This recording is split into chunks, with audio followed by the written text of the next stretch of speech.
सच्चो सच दस्यो भी किहदा किहदा दिल रोया जिद्दे बाई दीप सिद्धू गया। हथ खड़े करो। ठीक है। जिथों कोहे नूर हीरे निकलदे आ ਉਹ ਖਾਣ ਜ਼ਰੂਰੀ ਆ, ਕੋਹੇ ਨੂਰ ਹੀਰਾ ਨਹੀਂ ਜ਼ਰੂਰੀ ਹੁੰਦਾ। ਹੁਣ ਉਹ ਹੱਥ ਖੜੇ ਕਰੋ ਜਦੋਂ ਗੁਰੂ ਗ੍ਰੰਥ ਸਾਹਿਬ ਨੂੰ ਅਗਨ ਭੇਟ ਕੀਤਾ ਸੀਗਾ, ਜਿਹਦਾ ਦਿਲ ਉਦੋਂ ਰੋਇਆ ਸੀ ਉਹਨੇ ਹੱਥ ਖੜੇ ਕਰ ਦੇਣੇ ਸੀ, ਉਹਨੇ ਤਾਂ ਖੜਾ ਹੋ ਕੇ ਕਹਿ ਹੀ ਦੇਣਾ ਸੀ। ਇੰਟਰਨੈਸ਼ਨਲ ਪੱਧਰ ਤੇ ਸਮਾਗਮ ਹੋ ਗਏ ਬਾਈ ਦੀਪ ਸਿੱਧੂ ਦੀ ਯਾਦ 'ਚ। ਨਾ ਸਾਡਾ ਗੁਰੂ ਗ੍ਰੰਥ ਸਾਹਿਬ ਖੁਸ਼ ਤੇ ਨਾ ਬਾਈ ਦੀਪ ਸਿੱਧੂ ਦੀ ਆਤਮਾ ਖੁਸ਼। ਪਤਾ ਹੀ ਨਹੀਂ ਜਾਣਾ ਕਿੱਧਰ ਨੂੰ ਆ, ਕਿੱਥੇ ਆ ਗਏ, ਕਿੱਥੋਂ ਤੁਰੇ ਸੀ ਤੇ ਕਿੱਥੇ ਪਹੁੰਚ ਗਏ, ਕੋਈ ਪਤਾ ਨਹੀਂ ਸਾਨੂੰ। ਗੁਰੂ ਗ੍ਰੰਥ ਸਾਹਿਬ ਜੀ ਲੱਖ ਹਰੀ ਅਗਨ ਭੇਟ ਹੋਣ, ਸੜਕਾਂ ਤੇ ਖਿਲਾਰਿਆ ਜਾਵੇ, ਗੁਰੂ ਗ੍ਰੰਥ ਸਾਹਿਬ ਮਹਾਰਾਜ ਨੂੰ ਨਾਲੀਆਂ 'ਚ ਰੋਲਿਆ ਜਾਵੇ, ਰੂੜੀ 'ਚ ਦੱਬ ਦਿੱਤਾ ਜਾਵੇ, ਉਦੋਂ ਸਾਡੀ ਅੱਖ ਨਹੀਂ ਰੋਊਗੀ ਸਿੱਖ ਦੀ। 100 ਦੇ ਵਿੱਚੋਂ 10 ਦੀ ਅੱਖ ਰੋਈ ਤਾਂ ਕਾਹਦੀ ਰੋਈ? 100 ਦੇ ਵਿੱਚੋਂ 150 ਦੀ ਰੋਵੇ, 100 ਤਾਂ ਸਿੱਖ ਰੋਵੇ, ਬਾਕੀ ਧਰਮ ਵੀ ਰੋਣ। ਵੀ ਧਾਰਮਿਕ ਪੁਸਤਕ ਨਹੀਂ ਜਾਗਦੀ ਜੋਤ। ਮੈਂ ਦੀਪ ਸਿੱਧੂ ਨੂੰ ਮਾੜਾ ਨਹੀਂ ਆਖੂੰਗਾ, ਸਭ ਨੇ ਜਾਣਾ, ਪਰ ਜਿਹੜੇ ਰਾਹ ਤੇ ਚੱਲਣ ਦੀ ਉਹਨਾਂ ਨੇ ਗੱਲ ਕੀਤੀ, ਜਿਹੜੇ ਗੁਰੂ ਗ੍ਰੰਥ ਸਾਹਿਬ ਦੀ ਉਹਨਾਂ ਨੇ ਗੱਲ ਕੀਤੀ, ਉਹ ਤਾਂ ਸੜਕਾਂ 'ਚ ਰੁਲ ਜੇ, ਗਲੀਆਂ 'ਚ ਰੁਲ ਜੇ, ਸਾਨੂੰ ਦੁੱਖ ਨਹੀਂ ਹੈ। ਤੇ ਇੱਕ ਫੇਰ ਤੁਸੀਂ ਕਹਿੰਦੇ ਯਾਰ ਵੀ ਉਹ ਥੋੜਾ ਗਰਮ ਬੋਲਦਾ, ਕੌੜਾ ਬੋਲਦਾ, ਫਿਰ ਭੇਡ ਚਾਲ ਕਾਹਤੋਂ? ਇੰਟਰਨੈਸ਼ਨਲ ਪੱਧਰ ਤੇ ਗੁਰੂ ਗ੍ਰੰਥ ਸਾਹਿਬ ਦੀ ਬੇਅਦਬੀ ਨੂੰ ਲੈ ਕੇ ਖੰਡ ਪਾਠ ਹੋਏ ਤਾਂ ਦੱਸੋ ਕੀ ਕਰਾਂਗੇ ਅਸੀਂ? ਸਾਨੂੰ ਪਤਾ ਹੀ ਨਹੀਂ ਅਸੀਂ ਕਰਨਾ ਕੀ ਆ। ਅਸੀਂ ਇਤਿਹਾਸ ਪੜ੍ਹੀਏ ਤੇ ਦਿਮਾਗ ਨੂੰ ਇੱਥੇ ਕ ਰੱਖੀਏ ਵੀ ਅਸੀਂ ਕਰਨਾ ਕੀ ਆ ਤੇ ਕਰ ਕੀ ਰਹੇ ਆ। ਜਿੰਨੇ ਸਮਾਗਮ ਹੁਣ ਹੋ ਰਹੇ ਆ ਤੇ ਇਹ ਬੇਅਦਬੀ ਪਹਿਲੀ ਹੋਈ ਤੋਂ ਹੁੰਦੇ ਨਾ। ਜਿੰਨੀਆਂ ਵੀਡੀਓ ਹੁਣ ਪਈਆਂ ਵੀ ਬਾਈ ਦੀਪ ਸਿੱਧੂ ਦਾ ਬਦਲਾ ਲਵਾਂਗੇ, ਪਹਿਲੋਂ ਪਈਆਂ ਹੁੰਦੀਆਂ ਨਾ ਵੀ ਗੁਰੂ ਗ੍ਰੰਥ ਸਾਹਿਬ ਦਾ ਬਦਲਾ ਲੈ ਲਿਆ ਤੇ ਲਵਾਂਗੇ ਤੇ ਰਹਿੰਦੀ ਦੁਨੀਆ ਤੱਕ ਛੱਡਾਂਗੇ ਨਹੀਂ, ਫੇਰ ਨਜ਼ਾਰਾ ਆਉਂਦਾ। ਫਿਰ ਸਾਡੀ ਹੋਂਦ ਬਰਕਰਾਰ ਰਹਿਣੀ ਸੀ ਵੀ ਹਾਂ ਵੀ ਜਿੱਥੋਂ ਇਹ ਨਿਕਲਦੇ ਆ ਇਹ ਹੀਰਿਆਂ ਦੀ ਖਾਣ ਆ, ਇੱਥੋਂ ਕੋਹੇ ਨੂਰ ਪੈਦਾ ਹੋਣੇ ਆ। ਅਨੇਕਾਂ ਚਲੇ ਗਏ, ਅਨੇਕਾਂ ਜਾ ਰਹੇ ਆ, ਅਨੇਕਾਂ ਨੇ ਜਾਣਾ, ਕੋਈ ਗੁਰੂ ਪੀਰ ਪੈਗੰਬਰ ਨਹੀਂ ਬਚਿਆ। ਤੁਸੀਂ ਬਾਈ ਦੀਪ ਸਿੱਧੂ ਦਾ ਐਕਸੀਡੈਂਟ ਯਾਦ ਰੱਖੋਗੇ, ਪਰ ਚਮਕੌਰ ਦੀ ਗੜੀ ਤੁਸੀਂ ਭੁੱਲ ਗਏ। ਤੁਸੀਂ ਦੀਪ ਸਿੱਧੂ ਦਾ ਐਕਸੀਡੈਂਟ ਯਾਦ ਰੱਖੋਗੇ, ਸਾਨੂੰ ਵੀ ਯਾਦ ਆ, ਅਸੀਂ ਗਏ ਸੀ, ਪਰ ਅਸੀਂ ਸਰਹੰਦ ਦੀਆਂ ਨੀਹਾਂ ਭੁੱਲ ਗਏ, ਠੰਡਾ ਬੁਰਜ ਭੁੱਲ ਗਏ। ਜੇ ਉਹ ਯਾਦ ਰੱਖਦੇ ਤੇ ਆਹ ਦਿਨ ਨਾ ਦੇਖਣੇ ਪੈਂਦੇ ਸਾਨੂੰ। ਉਹ ਕਾਹਤੋਂ ਨਹੀਂ ਯਾਦ ਰੱਖਦੇ? ਯਾਦ ਰੱਖਣ ਤੇ UAP ਲੱਗਦੀ ਆ। 10 ਕਤਲ ਕੀਤੇ ਤੋਂ ਬੰਦਾ ਜੇਲ੍ਹ ਜਾਂਦਾ, ਉਮਰ ਕੈਦ ਹੁੰਦੀ ਆ। ਇੱਕ ਸਿੱਖ ਨੂੰ ਕੋਈ ਜਗਾ ਦੇਵੇ, ਉਹਦਾ ਕਾਰ ਐਕਸੀਡੈਂਟ ਹੋ ਜਾਂਦਾ। 10 ਨੂੰ ਮਾਰਨ ਤੇ ਉਮਰ ਕੈਦ ਆ। ਇੱਕ ਨੂੰ ਜਗਾਤਾ ਨਾ ਤੁਸੀਂ, ਉਹਨੂੰ ਦੱਸਤਾ ਵੀ ਤੂੰ ਕੀ ਆ ਤੇ ਤੂੰ ਕੀ ਕਰ ਸਕਦਾ, ਉਹ ਟਰੱਕ ਥੱਲੋਂ ਥਿਆਊਗਾ। 10 ਨੂੰ ਮਾਰਨ ਤੇ ਬੰਦਾ ਜਿਉਂਦਾ ਰਹਿੰਦਾ, ਇੱਕ ਨੂੰ ਜਗਾਉਣ ਤੇ ਬੰਦੇ ਨੂੰ ਮਰਨਾ ਪੈਂਦਾ। ਤੁਸੀਂ ਇਹ ਚੀਜ਼ਾਂ ਜਿੰਨਾ ਚਿਰ ਗੁਰੂ ਗ੍ਰੰਥ ਸਾਹਿਬ ਮਹਾਰਾਜ ਦੇ ਲੜ ਨਹੀਂ ਨਾ ਲੱਗਦੇ, ਉਹਨਾਂ ਚਿਰ ਤੁਹਾਡੇ ਦਿਮਾਗ ਨੇ ਇਹ ਗੱਲਾਂ ਅੰਦਰੋਂ ਨਹੀਂ ਕੱਢ ਕੇ ਤੁਹਾਨੂੰ ਦੱਸਣੀਆਂ ਵੀ ਤੂੰ ਬੰਦਿਆ ਕਰ ਕੀ ਰਿਹਾ।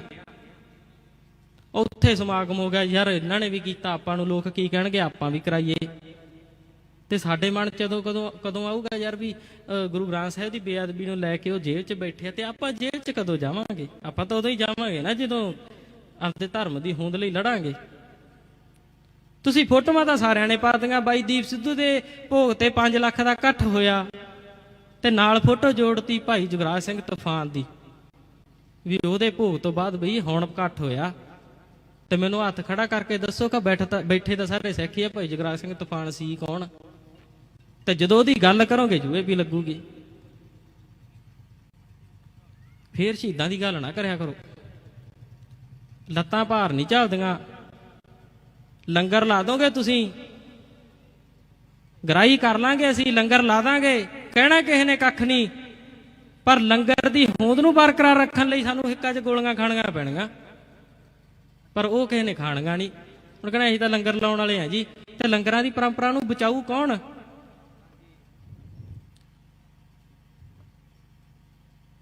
ਤੁਸੀਂ ਇਹਨਾਂ ਗੱਲਾਂ ਵੱਲ ਕਦੋਂ ਧਿਆਨ ਰੱਖੋਗੇ? ਸਾਨੂੰ ਤਾਂ ਇੱਥੋਂ ਤੱਕ ਹਿਰਦਾ ਮਜ਼ਬੂਤ ਕਰਨਾ ਚਾਹੀਦਾ। ਜੇ ਬਾਈ ਜੀ ਦੀ ਡੈਥ ਹੋ ਗਈ, ਚਾਹੇ ਕੁਦਰਤੀ ਚਾਹੇ ਸਿਆਸੀ ਸੀ, ਤੇ ਆਪਦੀ ਅਰਦਾਸ ਬੇਨਤੀ ਕਰੋ, ਮਹਾਰਾਜ ਨੂੰ ਬੇਨਤੀ ਕਰੋ ਵੀ ਮਹਾਰਾਜ ਜਿੱਥੇ ਵੀ ਆ ਚੜ੍ਹਦੀ ਕਲਾ 'ਚ ਹੋਵੇ, ਅੱਗੇ ਤੁਰ ਪਓ। ਤੇ ਜੇ ਤੁਹਾਡੇ ਵਰਗੇ ਤੇ ਸਾਡੇ ਵਰਗੇ ਨਾ ਪਹਿਲੀਆਂ 'ਚ ਹੁੰਦੇ ਗੁਰੂ ਮਹਾਰਾਜ ਨਾਲ, ਤੇ ਅਸੀਂ ਤਾਂ ਉੱਥੇ ਹੀ ਬਹਿ ਜਾਣਾ ਸੀਗਾ ਅਖੰਡ ਪਾਠ ਰਖਾ ਕੇ, ਰੁਕ ਜੋ ਮਹਾਰਾਜ ਸਿੰਘ ਸ਼ਹੀਦ ਹੋ ਗਏ, ਹਜੇ ਮਾੜਾ ਜਿਹਾ ਮਾਰਚ ਤਾਂ ਕੱਢ ਲਈਏ। ਅਸੀਂ ਲਹਿਰਾਂ ਕਿਵੇਂ ਚੱਲੀਆਂ ਸੀ? ਜੇ ਖਾੜਕੂ ਸਿੰਘ ਦੇ ਦੋਵੇਂ ਲੱਤਾਂ 'ਚ ਗੋਲੀਆਂ ਵੱਜੀਆਂ, ਤੀਜੀ ਨਾਲ ਦੇ ਨੂੰ ਮਾਰਨੀ ਪੈਣੀ ਆ ਵੀ ਕਿਤੇ ਜਿਉਂਦਾ ਸਾਡਾ ਸਿੰਘ ਹੱਥ ਨਾ ਲਾਈਏ ਤੇ ਅਸੀਂ ਗਾਂਹ ਜਾ ਕੇ ਮੰਜ਼ਲ ਸਰ ਕਰੀਏ। ਤੇ ਅਸੀਂ ਕੱਲ ਨੂੰ ਮਹੀਨਾ ਹੋ ਜਾਣਾ ਉੱਥੇ ਹੀ ਖੜੇ ਆ। ਕਿਸੇ ਨੂੰ ਨਾ ਤਾਂ ਕੁਝ ਦੱਸ ਰਹੇ ਆ, ਨਾ ਕਿਸੇ ਨੂੰ ਕੋਈ ਪਤਾ। ਪੱਲੇ ਫੇਰ ਪਰਾਲਾ ਉੱਥੇ ਦਾ ਉੱਥੇ। ਬਾਈ ਦੀਪ ਸਿੱਧੂ ਨੂੰ ਗਏ ਨੂੰ 15 ਮਹੀਨਾ ਹੋ ਗਿਆ, ਤੇ ਮੈਂ 100% ਮਹਾਰਾਜ ਦੀ ਹਜ਼ੂਰੀ 'ਚ ਕਹਿਣਾ 100 ਦੇ ਵਿੱਚੋਂ 5-7 ਨੂੰ ਇਹਦਾ ਦੁੱਖ ਹੋਊਗਾ, ਬਾਕੀਆਂ ਨੂੰ ਭੁੱਲ ਗਿਆ ਬਾਈ ਦੀਪ ਸਿੱਧੂ। ਇਹ ਕਹਿਣ ਦੀਆਂ ਗੱਲਾਂ ਹੀ ਅਸੀਂ ਆਏ ਆ, ਤੇ ਇਹ ਕਿੱਥੋਂ ਸਾਡੇ ਦੇ ਵਿੱਚ, ਇਹ ਮਨ ਦੇ ਵਿੱਚ ਗੱਲਾਂ ਕਿਵੇਂ ਆ ਗਈਆਂ?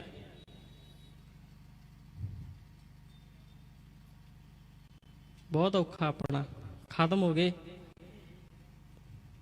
ਜਿੰਨਾ ਚਿਰ ਕੱਲਾ ਕੱਲਾ ਸਿੱਖ ਆਪਦੇ ਇਤਿਹਾਸ ਨੂੰ ਪੜ੍ਹ ਕੇ ਗੁਰੂ ਦੇ ਲੜ ਨਹੀਂ ਨਾ ਲੱਗਦਾ, ਨਿਤਨੇਮੀ ਨਹੀਂ ਹੁੰਦਾ, ਬਾਣੇ ਬਾਣੀ ਨਾਲ ਨਹੀਂ ਜੁੜਦਾ, ਤੇ ਫਿਰ ਆਹ ਅੱਗੇ ਵੀ ਤਾਂ ਸਾਧਾ ਸੰਤਾਂ ਦੀਆਂ ਬਣਾਉਂਦੇ ਹੀ ਫਿਰਦੇ ਬਰਛੀਆਂ। ਉਹਨਾਂ ਨੇ ਕੀ ਦਿੱਤਾ? ਸਿਉਂਖਾਂ ਲੱਗੀਆਂ ਸਾਨੂੰ, ਖਤਮ ਹੋ ਗਏ। ਇੱਕ ਗੱਲ ਯਾਦ ਰੱਖੋ, ਜਿੰਨਾ ਚਿਰ ਜਥੇਬੰਦੀਆਂ ਦੇ ਤੇ ਸੰਤ ਸਮਾਜ ਦੇ ਮੁਖੀ ਜਿਉਂਦੇ, ਉਹਨਾਂ ਚਿਰ ਸਿੱਖ ਖਤਮ ਰਹਿਣਗੇ। ਜਿੱਦੇ ਉਹ ਖਤਮ ਹੋ ਗਏ, ਉਦੇ ਸਿੱਖ ਜਾਗਣਗੇ, ਕਿਉਂਕਿ ਉਹ ਉੱਤੇ ਚੱਪਣ ਰੱਖੀ ਬੈਠੇ ਇੱਕ ਇਹੋ ਜਿਹਾ ਵੀ ਜਿਹੜਾ ਨੌਜਵਾਨਾਂ ਨੂੰ ਉੱਠਣ ਹੀ ਨਹੀਂ ਦਿੰਦਾ। ਤੇ ਜਦੋਂ ਅਸੀਂ ਉਹਨਾਂ ਦੀ ਗੱਲ ਕਰਾਂਗੇ ਤੇ ਫਿਰ ਸਾਡੇ ਪਿੱਛੇ ਪੈ ਜਾਂਦੇ। ਆਪਾਂ ਨੂੰ ਤਾਂ ਪਰਵਾਹ ਹੀ ਕੋਈ ਨਹੀਂ,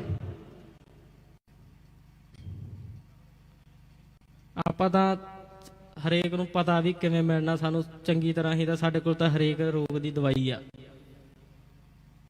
ਦੁੱਖ ਤਾਂ ਤੁਹਾਡਾ ਆਉਂਦਾ ਵੀ ਤੁਸੀਂ ਚੱਲੇ ਪਤਾ ਨਹੀਂ ਕਿਹੜੇ ਰਾਹ ਤੁਰੇ ਫਿਰਦੇ ਆ। ਇਤਿਹਾਸ ਨੂੰ ਪੜ੍ਹੋ, ਬੱਚਿਆਂ ਨੂੰ ਸਮਝਾਓ, ਹੀਰਿਆਂ ਦੀ ਖਾਣ ਬਾਰੇ ਪਤਾ ਕਰੋ ਵੀ ਸਾਨੂੰ ਵੀ ਉਹਦੇ 'ਚ ਕੋਈ ਹੀਰਾ ਲੱਭ ਜੇ। ਕੀ ਪਤਾ ਉਹ ਤੁਹਾਡੇ 'ਚ ਹੀ ਹੋਵੇ। ਤੁਸੀਂ ਪੜ੍ਹ ਕੇ ਅੱਗੇ ਲੱਗ ਜਾਓ ਤੇ ਅਸੀਂ ਸਾਰੇ ਪਿੱਛੇ ਲੱਗ ਜਾਈਏ। ਕਿ ਸਾਰੀ ਉਮਰ ਬੈਟਰੀ ਚੱਕ ਕੇ ਤੁਰੇ ਫਿਰਨਾ ਵੀ ਕੋਈ ਥਿਆਵੇ ਮੂਹਰੇ ਲੱਗਣ ਵਾਲਾ, ਆਏ ਨਹੀਂ ਆਉਣਾ। ਕਈ ਪੀੜ੍ਹੀਆਂ ਖਤਮ ਹੋ ਗਈਆਂ, ਸਮਾਂ ਬਹੁਤ ਥੋੜਾ। ਅਸੀਂ ਜਾਣਾ, ਹਾਜ਼ਰੀ ਪ੍ਰਵਾਨ ਕਰਿਓ। ਆਉਣਾ ਤਾਂ ਨਹੀਂ ਸੀ, ਤੇ ਪਰ ਬਾਈ ਜੀ ਹੁਣਾਂ ਨੇ ਜ਼ਰੂਰੀ ਕਿਹਾ, ਸੰਗਤ ਨੇ ਕਿਹਾ, ਫੋਨ ਮੈਸੇਜ ਕਈ ਸੁਨੇਹੇ ਆਏ, ਤੇ ਤਾਂ ਆਏ ਆ। ਤੇ ਨਹੀਂ ਤੁਹਾਡੇ ਕਰਕੇ ਹੀ ਭੱਜੇ ਫਿਰਦੇ ਆ। ਮਹੀਨਾ ਬਾਈ ਨੂੰ ਹੋ ਗਿਆ ਤੇ 45 ਦਿਨ ਮੈਨੂੰ ਹੋ ਗਏ ਘਰ ਛੱਡੇ ਨੂੰ। ਘਰ ਛੱਡੇ ਨੂੰ ਤਾਂ ਬਹੁਤ ਟਾਈਮ ਹੋ ਗਿਆ, ਤੇ 45 ਦਿਨ ਮੈਨੂੰ ਹੋ ਗਏ ਲੋਕ ਛਿਪ ਕੇ ਰਹਿੰਦੇ ਨੂੰ। ਤੇ ਫਿਰ ਤੁਹਾਡੇ ਵਰਗਿਆਂ ਨੇ ਆ ਕੇ ਉੱਥੇ ਕਰਨੇ ਹੁੰਦੇ ਆ ਵੀ ਯਾਰ ਚੱਲ ਗਏ ਉੱਥੇ ਇਕੱਠ ਕਰੀਏ ਜਾ ਕੇ, ਯਾਰ ਵੀ ਬੰਦਾ ਚੰਗਾ ਸੀ। ਤੇ ਤੁਸੀਂ ਇੰਨੇ ਜਾਣੇ ਬੈਠੇ ਆ, ਤੇ ਸਾਡੀ ਜ਼ਮਾਨਤ ਦੀ ਫੈਲ ਅੱਜ ਲੱਗਣੀ ਆ। 45 ਦਿਨ ਹੋ ਗਏ, ਤੇ ਕੀ ਕਹਿੰਦੇ ਆ ਤੁਸੀਂ ਵੀ ਅਸੀਂ ਕੀ ਕਰੀਏ?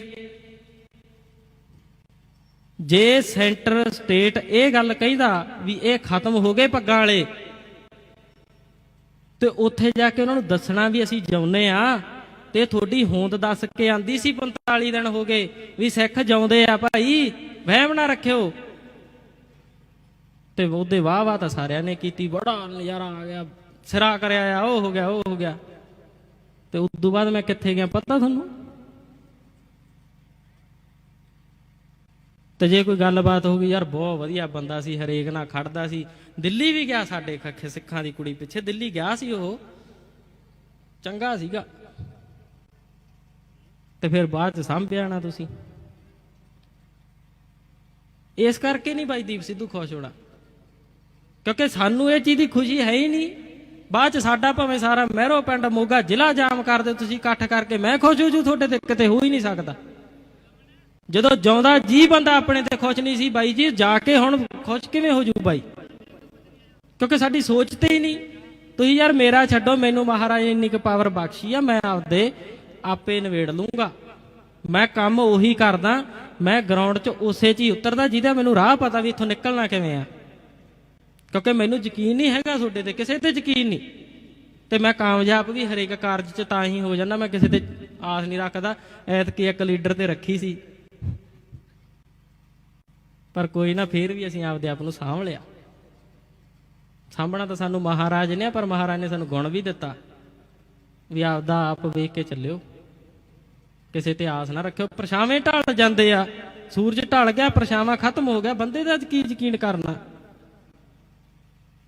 ਐਵੇਂ ਚੰਗਾ ਨਹੀਂ ਲੱਗਦਾ ਹੁੰਦਾ। ਏ ਬਾਈ ਪਰਵਾਨਾ ਜੀ ਨੂੰ ਕਹਿੰਦੇ ਵੀ ਬਾਣੀ ਪੜ੍ਹ ਲੈਣ।